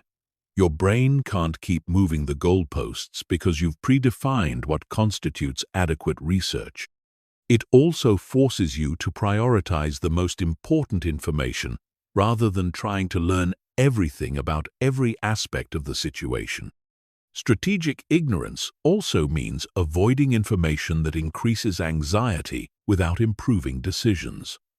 If you're flying somewhere, checking the weather forecast for your destination is useful. Researching airline safety statistics, reading about turbulence, or watching documentaries about plane crashes is not useful. It only increases anxiety without giving you any actionable information. The same principle applies to investment decisions. Understanding the fundamentals of companies you're considering investing in is important. Reading every news article about market volatility, following every expert prediction, or tracking minute-by-minute price movements is counterproductive. It creates emotional reactions that lead to poor investment decisions. Social media is a major source of decision-disrupting information. When you're trying to make a personal choice, avoid crowdsourcing opinions from your entire network. Too many perspectives create confusion rather than clarity, and social media advice is often more about the advisor's need to be helpful than about your actual situation. Strategic ignorance extends to avoiding comparisons that don't serve your decision-making. If you're happy with your salary until you learn what your colleague makes, that comparison information isn't helpful. It only creates dissatisfaction without changing the objective value of your compensation. Similarly, if you're content with your living situation until you see luxury homes on social media, that comparison information decreases your satisfaction without providing actionable insights about your housing decisions. One of the most important applications of strategic ignorance is in creative work. Writers who read extensively in their genre while working on a book often find their voice influenced by other authors. Artists who study too many techniques while creating a piece often lose their authentic style. Entrepreneurs who research every competitor exhaustively often become paralyzed by trying to differentiate from everyone else. Strategic ignorance in creative contexts means consuming less input while producing more output. It means trusting your instincts and unique perspective rather than trying to synthesize everyone else's approaches. The practice of strategic ignorance also applies to personal relationships. You don't need to know everything about your partner's past relationships, your friends' private opinions about your choices, or your family's detailed reactions to your life decisions. Too much information about others' thoughts and feelings often creates problems where none existed. In the digital age, strategic ignorance might mean unfollowing social media accounts that trigger comparison or anxiety, unsubscribing from news sources that provide information you can't act on, or turning off notifications for apps that interrupt your focus without providing value. It might also mean avoiding research about decisions that are already made. Once you've chosen a restaurant, don't read reviews that might make you second-guess your choice. Once you've booked a vacation, don't research alternative destinations that might create regret. Once you've made a purchase, don't continue shopping for better deals that might create buyer's remorse. Strategic ignorance requires developing comfort with uncertainty and incompleteness. You have to accept that you'll never have perfect information, that some questions will remain unanswered, that some aspects of every situation will remain unknown.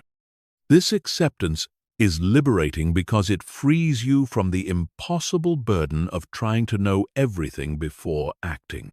The goal isn't to make uninformed decisions.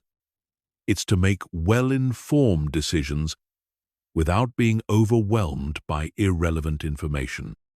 Strategic ignorance helps you focus your limited mental resources on the information that truly matters, while filtering out the noise that clouds judgment and creates paralysis. Mastering strategic ignorance transforms you from an information consumer into an information curator. You become selective about what you allow into your mind, just as you might be selective about what you allow into your home. This selectivity leads to clearer thinking, faster decisions, and better outcomes. Chapter 13. Building Unshakable Decision. Confidence. The ultimate goal of overcoming overthinking isn't just to make faster decisions, it's to make decisions with complete confidence in your ability to handle whatever outcomes arise. This kind of unshakable decision, confidence doesn't come from always being right. It comes from knowing that you can adapt, learn, and thrive, regardless of how any particular decision turns out. Most people try to build confidence by trying to guarantee positive outcomes. But this approach is fundamentally flawed because outcomes are rarely entirely within your control. Market conditions change. Other people make unexpected choices. Circumstances shift in ways you couldn't predict. If your confidence depends on controlling outcomes, it will always be fragile and temporary. True decision confidence is based on trust in your ability to respond effectively to whatever happens, not on your ability to predict what will happen. It's the difference between trying to control the weather and knowing you can handle any weather that comes your way. This confidence is built through what psychologists call self-efficacy, the belief in your capability to handle challenges and achieve goals through your own actions. Self-efficacy isn't about believing you'll never face problems. It's about believing you can solve problems when they arise. The first step in building unshakable decision confidence is reframing your relationship with failure. Instead of seeing failure as evidence that you made a bad decision, start seeing it as evidence that you're willing to take risks and learn from experience. Every failure teaches you something that success cannot, and this learning makes you more capable of handling future challenges. This reframing is crucial because fear of failure is one of the primary drivers of overthinking. When you're terrified of being wrong, you'll analyze every decision to death trying to guarantee success. But when you see failure as valuable feedback rather than personal defeat, you can make decisions more quickly and confidently. Start documenting your failures and the lessons they taught you. You'll likely discover that many of your supposed failures led to unexpected opportunities, valuable learning, or important course corrections that ultimately benefited you. This documentation helps you see that failure isn't the catastrophe your anxious brain imagines it to be. The second step is developing what researchers call response flexibility, the ability to adapt your approach when circumstances change. This means having multiple strategies for achieving your goals, rather than being rigidly attached to one specific plan. For example, if you're starting a business, response flexibility means having several potential revenue streams, multiple marketing approaches, and various ways to reach your target market. If one approach doesn't work, you can quickly pivot to another without seeing it as a fundamental failure. This flexibility removes the pressure to make the perfect decision up front because you know you can adjust as you learn more. It transforms decision-making from a high-stakes, one-shot event into an iterative process of gradual improvement. The third step is building what I call outcome independence. This means deriving satisfaction and confidence from the quality of your decision-making process rather than from specific results. When you focus on making decisions based on sound principles, available information, and clear values, you can feel confident regardless of how things turn out. Outcome independence doesn't mean you don't care about results. It means you don't let results determine your self-worth or decision-making confidence. You understand that good processes lead to good outcomes over time, even if individual decisions sometimes produce disappointing results. This perspective is essential for maintaining confidence in an uncertain world. If your confidence rises and falls with every outcome, you'll be on an emotional roller coaster that makes it impossible to think clearly about future decisions. The fourth step is developing temporal perspective, the ability to see your current decision in the context of your entire life, rather than as an isolated make or break moment. Most decisions that feel enormously important in the moment have relatively little impact on your long-term well-being and success. When you're agonizing over a decision, ask yourself, will this matter in 10 years? In 5 years? Even in 1 year? Often, you'll realize that the decision isn't as consequential as your anxious brain is making it seem. This perspective reduces the pressure and allows you to decide more confidently. The fifth step is building capability confidence through skill development. The more capable you are in various areas of life, the more confident you can be in your ability to handle whatever results from your decisions. If you have strong communication skills, financial literacy, emotional intelligence, and problem-solving abilities, you can face uncertain situations with greater confidence. This doesn't mean you need to become an expert in everything, but having a broad base of practical skills gives you confidence that you can learn, adapt, and overcome challenges as they arise. Each new skill you develop increases your overall resilience and decision-making confidence. The sixth step is practicing decisive communication, the ability to express your decisions clearly and confidently to others. When you communicate decisions with certainty and conviction, you reinforce your own confidence while also gaining respect from others. This doesn't mean being rigid or closed to feedback, but it does mean avoiding the wishy-washy language that undermines confidence. Instead of saying, "I think maybe I might try this approach," say, "I've decided to pursue this strategy." Instead of, "I'm not sure, but I guess we could," say, "Let's go with this option." The language you use to communicate decisions shapes how you think about them and how others respond to them. Confident communication creates a feedback loop that strengthens your belief in your own judgment. The seventh step is developing regret immunity, the ability to make peace with decisions that don't turn out as hoped without second-guessing your judgment or decision-making process. Regret is often more about wishing you had perfect information than about actually making poor decisions with the information you had. When you feel regret about a decision, ask yourself, given what I knew at the time and the values I held, was this a reasonable choice? Usually, the answer is yes. You can't judge past decisions based on information you didn't have when you made them. Regret immunity also involves accepting that every choice involves trade-offs. When you choose one option, you give up the potential benefits of other options. This is inevitable, not a sign of poor decision-making. The goal isn't to eliminate all trade-offs, but to make trade-offs consciously and in alignment with your priorities.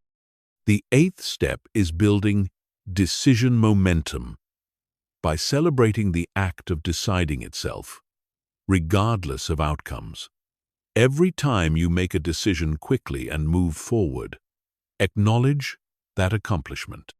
You're building the mental muscle that allows you to navigate life efficiently and effectively. This celebration shouldn't wait for positive outcomes. It should happen immediately after making the decision. You're reinforcing the behavior of decisive action, which is valuable independent of any particular result. The final step is developing trust in the process. Confidence that good decision-making habits lead to good outcomes over time, even when individual decisions sometimes disappoint. This long-term perspective allows you to maintain confidence even during temporary setbacks. Building unshakable decision Confidence is a gradual process that requires consistent practice and a willingness to challenge your perfectionist tendencies. But as this confidence grows, you'll find that decision-making becomes not just faster and easier, but actually enjoyable. You'll start to see decisions as opportunities for growth and learning, rather than threats to be avoided. Chapter 14. Advanced Techniques for Complex Decisions. Not all decisions can be resolved with the 2-minute rule or simple elimination techniques. Some situations genuinely require more sophisticated approaches because they involve multiple stakeholders, significant long-term consequences, or complex trade-offs between competing values. However, even these complex decisions don't require endless analysis. They require structured approaches that prevent overthinking while ensuring thorough consideration. The first advanced technique is values-based decision architecture.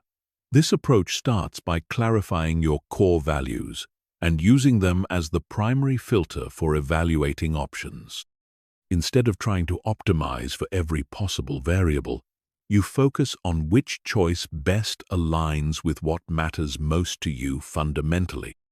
Begin by identifying your top 5 values in the relevant life area. For career decisions, these might include autonomy, financial security, creativity, impact, and work-life balance. For relationship decisions, they might include honesty, growth, compatibility, shared goals, and emotional support.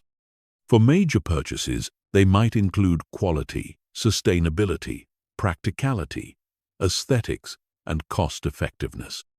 Once you've clarified your values, score each option on how well it satisfies each value on a scale of 1 to 10. The option with the highest total score becomes your choice, but more importantly, the process forces you to think consciously about what matters most to you rather than getting lost in surface-level details. This technique is particularly powerful because it prevents you from being swayed by factors that aren't actually important to you. You might discover that you've been agonizing over variables that don't align with your true priorities, while overlooking aspects that are crucial to your satisfaction. The second technique is scenario planning with probability weighting. This approach acknowledges that some decisions do require thinking through potential future outcomes, but it does so in a structured way that prevents endless speculation. Identify 3 scenarios for each major option: best case, worst case, and most likely case. For each scenario, estimate both the probability of it occurring and how well you could handle it if it did occur. This creates a matrix that helps you choose based on both likelihood and your capability to manage different outcomes. The key insight is that you don't need to prepare for every possible scenario. You need to prepare for scenarios that are either highly likely or would be particularly challenging to handle. This focused approach prevents the analysis paralysis that comes from trying to consider every possible future. The third technique is the consultant method. Imagine you're a highly paid consultant who has been hired to make this decision for someone else. What would you recommend based on the available information?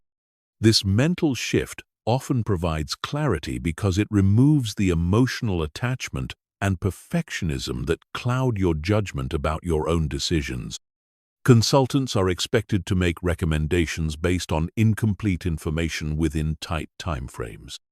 They focus on the most important factors, make reasonable assumptions about unknown variables, and provide clear direction rather than endless analysis. Adopting this mindset helps you approach your own complex decisions with similar efficiency and objectivity. The fourth technique is progressive commitment. Instead of trying to make one final, irreversible decision, Structure your choice as a series of smaller commitments that allow you to gather information and adjust course as you go. For example, if you're considering a major career change, you might start by taking a course in the new field, then volunteering or freelancing in that area, then perhaps taking a part-time position before fully committing to the transition. Each step provides new information that informs the next decision. This approach reduces the pressure of making perfect decisions up front because you're not committing to an unchangeable path.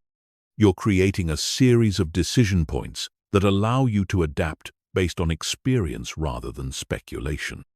The fifth technique is the advisory board approach. For truly significant decisions, create a small group of trusted advisors who can provide different perspectives and expertise. This isn't about crowdsourcing the decision to everyone you know.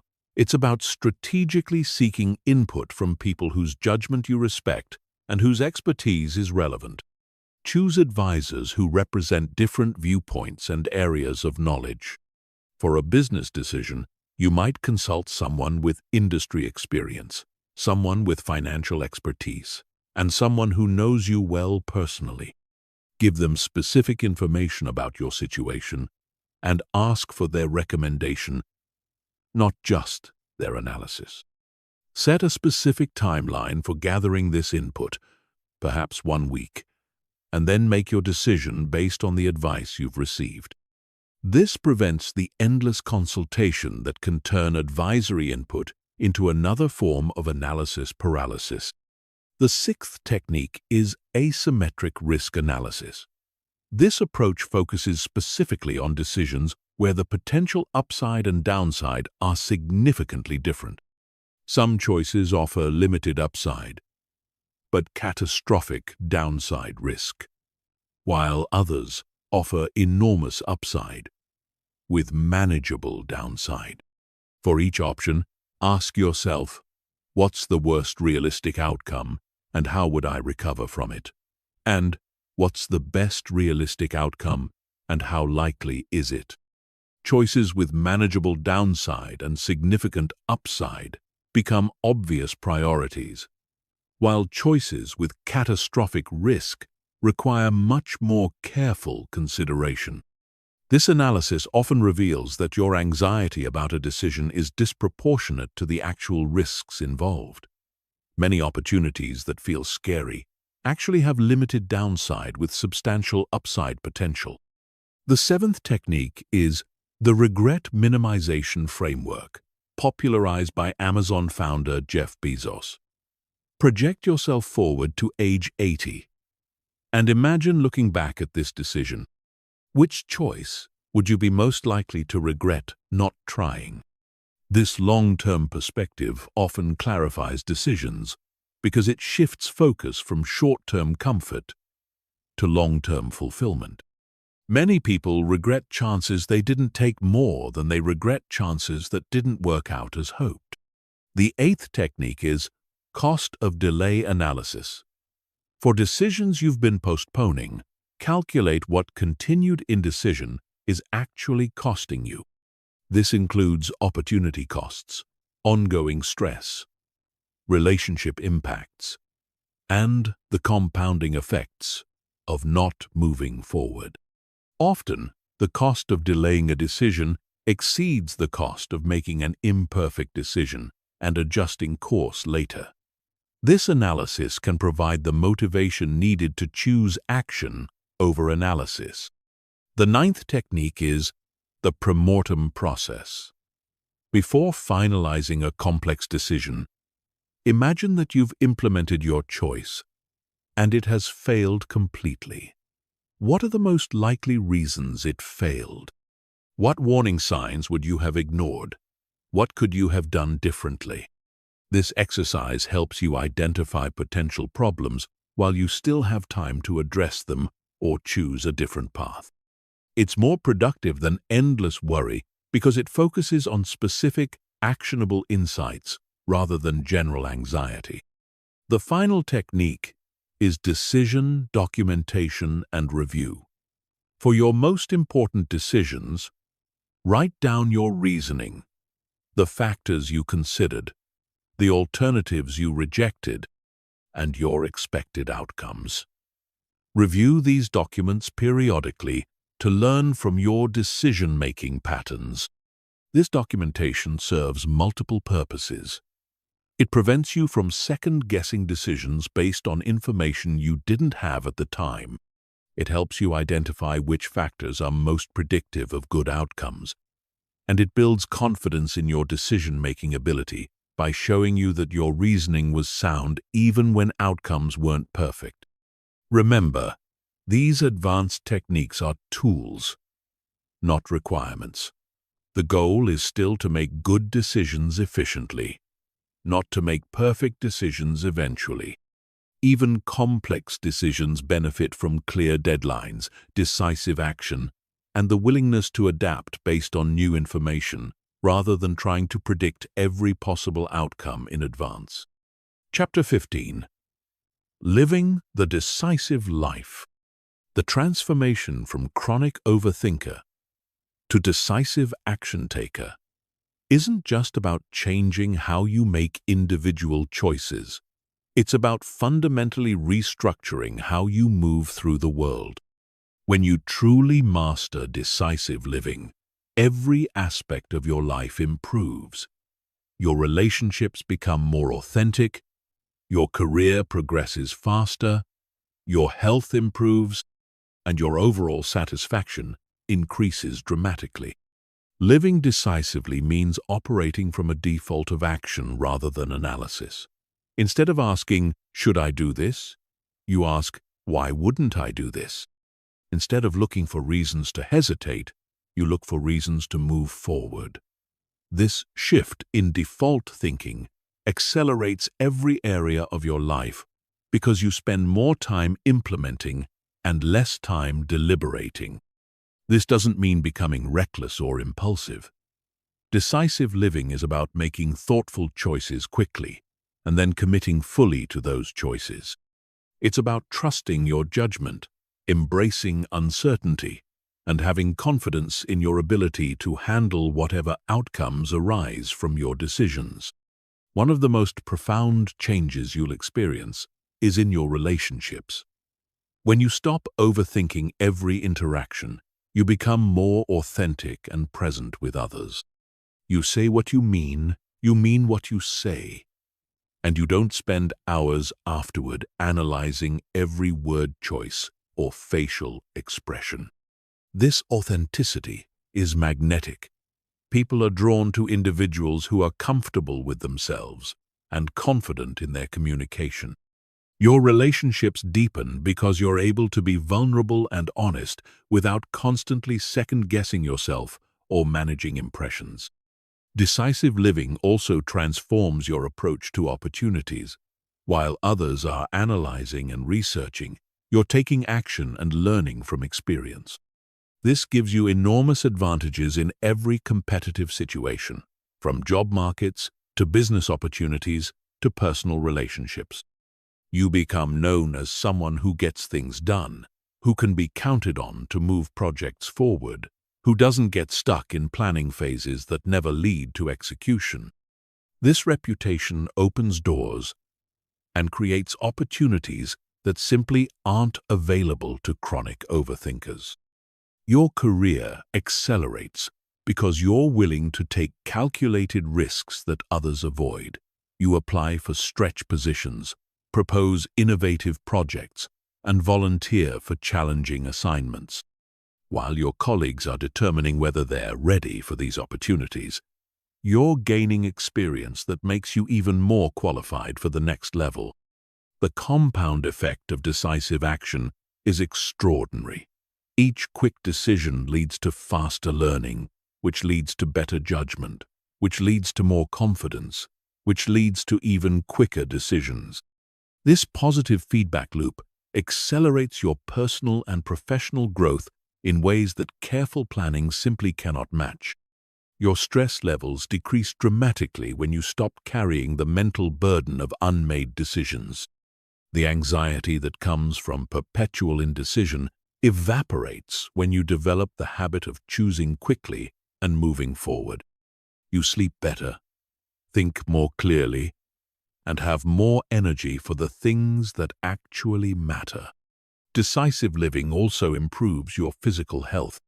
The chronic stress of overthinking elevates cortisol levels, suppresses immune function, and creates the kind of mental fatigue that makes healthy choices feel overwhelming. When you eliminate analysis paralysis, you free up mental and emotional resources for self-care. You'll find it easier to maintain exercise routines because you don't spend mental energy debating whether to work out each day. You just do it. You'll make better food choices because you don't exhaust your willpower on trivial decisions, leaving you with mental energy for important health decisions. The creative benefits of decisive living are particularly powerful. When you stop overthinking, you tap into the flow state that produces your best work. You trust your instincts, follow your inspiration, and create from a place of authenticity rather than trying to analyze your way to creativity. Artists, writers, musicians, and entrepreneurs who embrace decisive living consistently produce more work of higher quality than their overthinking counterparts. They understand that creating mediocre work regularly leads to eventual excellence, while trying to create perfect work occasionally leads to creating nothing at all. Your financial situation improves when you become decisive about money. You stop researching investments endlessly and start building wealth through consistent action. You negotiate more effectively because you're comfortable with uncertainty and quick to recognize valuable opportunities. You also waste less money on purchases you overthought but didn't really want, or on opportunities you missed while deliberating. Decisive people often achieve better financial outcomes, not because they make perfect financial decisions, but because they make good decisions quickly and adjust course as needed. The parenting benefits of decisive living are profound if you have children. Kids thrive with parents who are confident decision-makers because it creates a sense of security and stability. Children learn decision-making skills through modeling, and parents who are comfortable with uncertainty teach resilience better than parents who try to control every outcome. Decisive parents also enjoy parenting more because they spend less time agonizing over every choice and more time being present with their children. They trust their instincts, make reasonable decisions about rules and consequences, and don't second-guess themselves constantly. Perhaps most importantly, living decisively allows you to be fully present in your own life. When you're not constantly analyzing past decisions or worrying about future choices, you can actually experience the moments that make up your days. You notice sunsets, enjoy conversations, savor meals, and appreciate experiences, instead of being lost in mental commentary about everything that's happening. This presence is where real happiness and fulfillment are found. The ripple effects of decisive living extend to everyone around you. Your confidence and clarity give others permission to be more decisive themselves. You become a catalyst for action in your family, your workplace, and your community. People start coming to you for advice, not because you have all the answers, but because you have the courage to act despite uncertainty. Your example shows others that it's possible to navigate life's complexity without getting paralyzed by it. Living decisively also means accepting that some of your decisions will turn out poorly, and that's perfectly okay. You understand that the cost of occasional mistakes is far outweighed by the benefits of consistent action. You've learned to see failures as feedback rather than verdicts on your worth or capability. This acceptance creates a kind of freedom that's unavailable to perfectionists and overthinkers. You can take risks, try new things, and explore possibilities without the crushing fear of being wrong. This freedom is the foundation of a life well lived. The ultimate goal isn't to become someone who never thinks before acting. It's to become someone who thinks clearly, decides quickly, and acts confidently. It's to develop such trust in your ability to handle uncertainty that you can move through life with grace, purpose, and joy. This is the decisive life, one where you spend more time living and less time analyzing, more time creating and less time planning, more time connecting and less time worrying. It's a life where you become the author of your own story rather than a confused critic trying to perfect a script that's already being performed. The transformation from overthinker to decisive action taker is one of the most liberating changes you can make. It frees you from the prison of analysis, paralysis, and gives you the key to a life of momentum, growth, and authentic fulfillment. The only question left is, what are you going to do first?